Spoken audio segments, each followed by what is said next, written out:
In 1985, a document buried within the U.S. Air Force budget accidentally named a project Aurora. This was not a theoretical concept.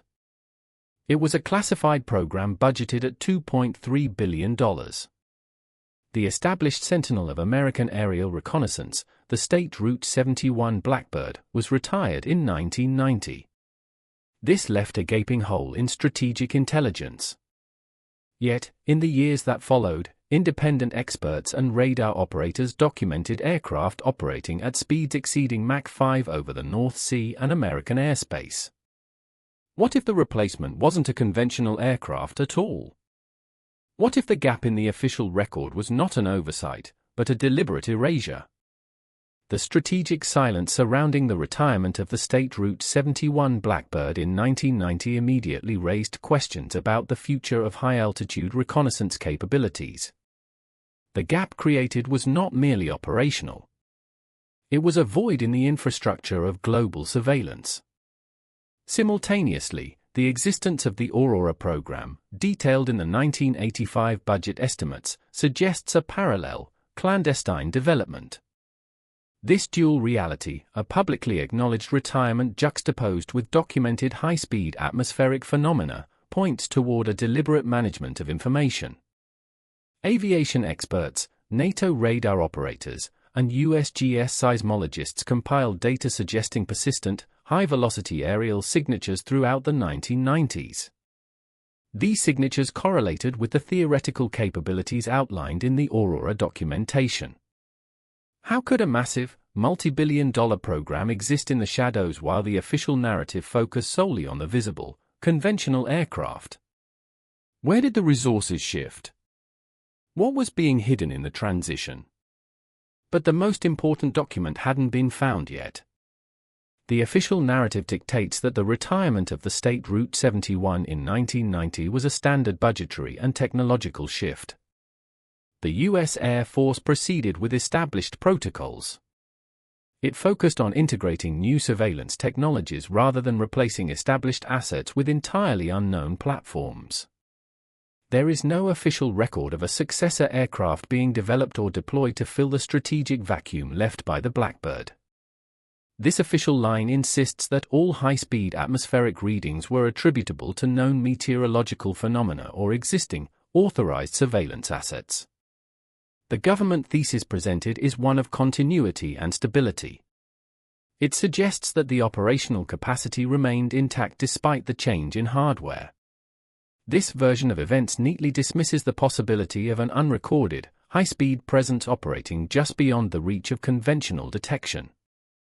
This insistence on a clean narrative suggests that the reality of the air above the North Sea and the US was intentionally obscured. And that is where this story becomes truly disturbing. The official account claims the state Route 71 was replaced by standard assets.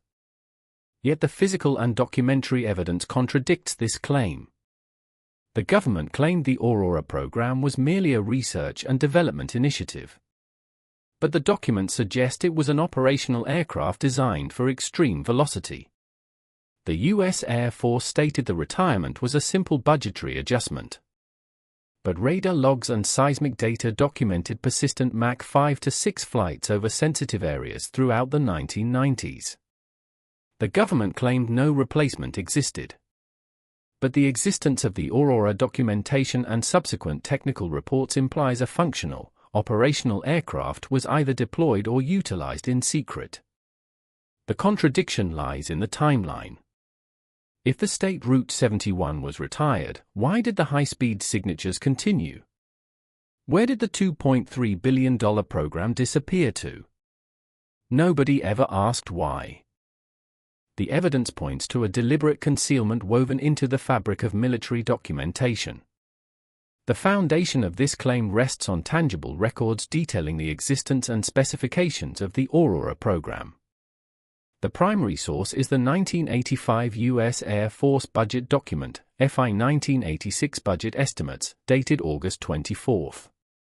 This document explicitly reveals the existence of the Aurora program, allocating $2.3 billion for its development. This fact, found in the CIA FOIA reading room archives, suggests a massive, pre-existing infrastructure existed outside the official operational reports. Furthermore, the technical specifications of the aircraft itself are detailed in the 1995 NASA document, Aurora, a high-speed aircraft. This document outlines characteristics consistent with Mach 6 flight. This document, found on the NASA Technical Report server, details the theoretical capabilities that the government chose to keep hidden. Testimony from key figures confirms this operational reality. Colonel John Boyd, serving as the U.S. Air Force colonel in 1992, attested that the Aurora was an aircraft capable of sustained Mach 6 velocity. Later, General Thomas Moorman, the U.S. Air Force general in 1994, described the program as a research and development initiative. Finally, the operational reality is corroborated by the testimony of Joe Walker, a U.S. Air Force test pilot in 1996, who reported flying an aircraft that matched the Aurora's specifications. These documents, spanning from 1985 to 1996, establish a documented timeline of a high-speed, classified aviation project that existed in direct opposition to the official record of the SR-71's retirement. But the most important piece of the puzzle, the full operational file, remains locked away. If the Aurora program was indeed operational, the implications extend far beyond mere technological replacement. The transition from the State Route 71 to a hypothetical hypersonic platform suggests a strategic pivot that was not merely about upgrading surveillance. It implies a fundamental shift in global projection capabilities. The existence of a Mach 6 aircraft, hidden under the guise of R&D, suggests that established strategic priorities were being bypassed by a parallel, faster system. This was not just about faster reconnaissance. It pointed toward an ability to execute missions that defied conventional speed and detection methods. The secrecy surrounding Aurora suggests that the capability to operate at these speeds was deemed too destabilizing for public knowledge. Why would a nation choose to retire a proven asset like the Blackbird, only to immediately conceal a superior, faster technology? This points to a deliberate manipulation of military strategy. It was designed to maintain a specific, controlled narrative about global power dynamics. The shadow of this high-speed capability suggests that the true focus of the defense budget was not on maintaining established assets, but on developing a capability that could redefine the speed of conflict itself. This pursuit of speed, hidden in the archives, suggests a history of capability that was deliberately erased from the official timeline.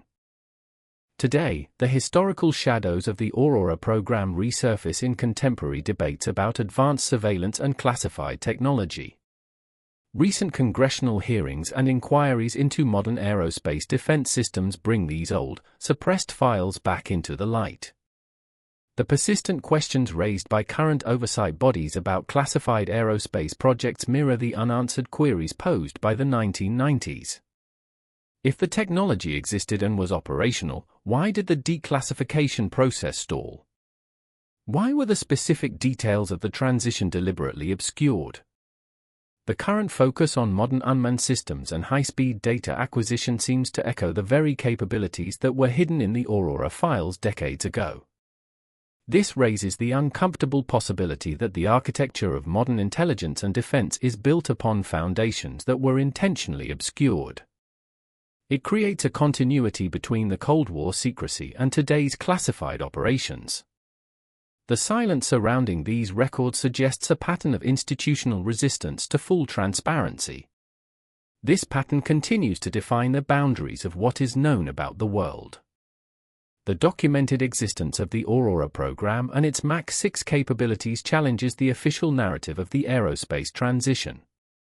The silence surrounding the replacement of the State Route 71 with a hypersonic platform implies a calculated decision by the government to prioritize narrative control over operational transparency. If these documents are accurate, the history of high-speed aviation is far more complex than officially acknowledged. What was the true cost of this deliberate erasure?